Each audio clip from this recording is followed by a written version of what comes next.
Je veux avant toute chose associer à ma question mes collègues députés Berger, Césarini, Fugy, Lazare, Lebec, Marceau, Péréa, Perrot, Petit, Raffan, Taquet et Vancenebrock, frappés eux aussi dans leur territoire par une politique municipale du stationnement qui doit tous nous alerter et nous mobiliser. Ma question concerne en effet l'évolution très préoccupante des tarifs du stationnement résidentiel dans plusieurs communes de notre pays, au premier rang desquelles la ville de Montrouge, située dans ma circonscription des Hauts-de-Seine. La loi de modernisation de l'action publique territoriale et d'affirmation des métropoles, dite loi MAPTAM, a organisé la dépénalisation et la décentralisation du stationnement payant. Les collectivités peuvent ainsi, depuis le 1er janvier 2018, fixer librement les tarifs de stationnement et de forfait post-stationnement et en déléguer la gestion de services à un tiers.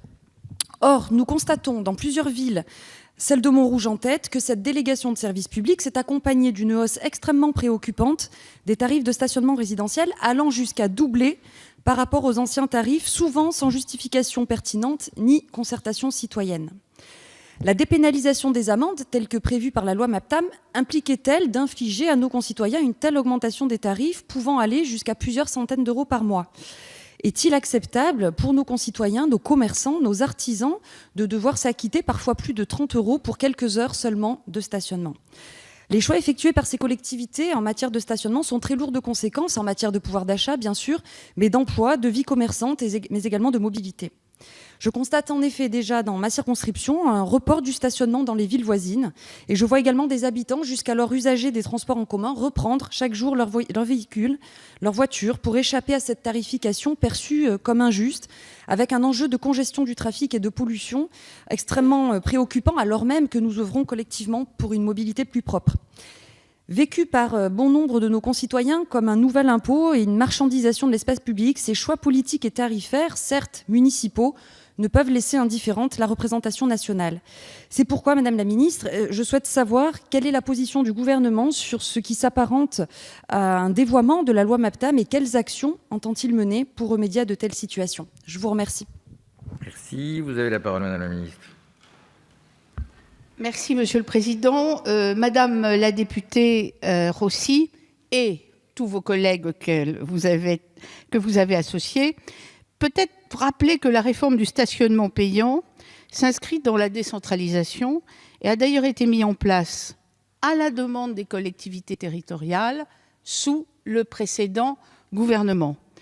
J'étais moi-même parlementaire, sénatrice, et je me souviens très bien de la volonté des élus de réformer le stationnement. Et aussi, conformément au principe de libre administration des collectivités territoriales, il appartient désormais à chaque commune ou intercommunalité qui a fait le choix d'appliquer cette réforme de définir les modalités de sa mise en œuvre dans le cadre fixé par la loi. Donc c'est vraiment, je dirais, la liberté communale ou intercommunale qui s'applique. En l'occurrence, conformément à l'article L. 2333-87 du Code général des collectivités territoriales, la collectivité doit établir, par délibération d'une part, le barème tarifaire de paiement immédiat de la redevance de stationnement et d'autre part, le montant du forfait post-stationnement en l'absence d'insuffisance de paiement. Chaque collectivité peut moduler ce barème et notamment prévoir une tarification spécifique pour certaines catégories d'usagers, dont les habitants, les résidents de la commune. Au vu des éléments recueillis par les acteurs de la réforme, dont les associations d'élus, la majorité des collectivités n'ont pas augmenté le tarif des premières heures de stationnement par rapport aux grilles qu'elles appliquaient en 2017 pour une même durée de stationnement.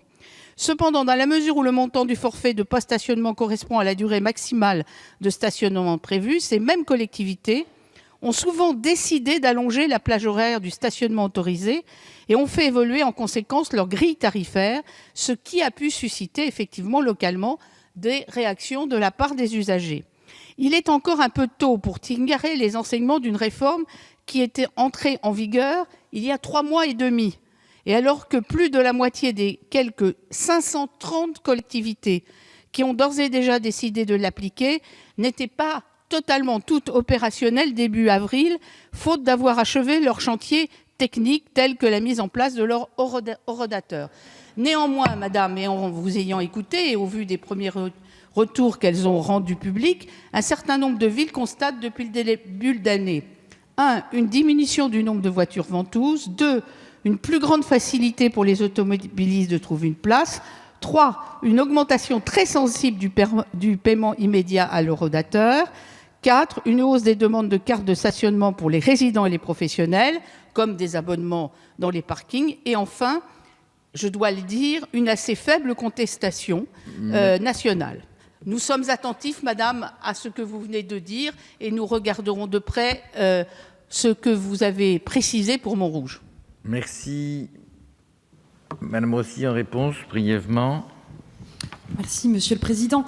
Merci, Madame la Ministre, pour ces précisions. J'entends effectivement que le principe de libre administration des collectivités s'applique et que chaque collectivité peut moduler ce barème et prévoir des tarifications spécifiques. J'entends également que la majorité, et je m'en réjouis, la majorité des collectivités n'ont pas augmenté ces tarifs. Néanmoins, certaines villes affichent effectivement des augmentations très préoccupantes, ce qui crée des inégalités entre territoires et entre villes voisines extrêmement préoccupantes également. Certes, les voitures ventouses diminuent, mais quand nous voyons certains de nos concitoyens la reprendre pour se déplacer, ça me semble aller à l'encontre effectivement des politiques de mobilité. Merci. Mes chers collègues.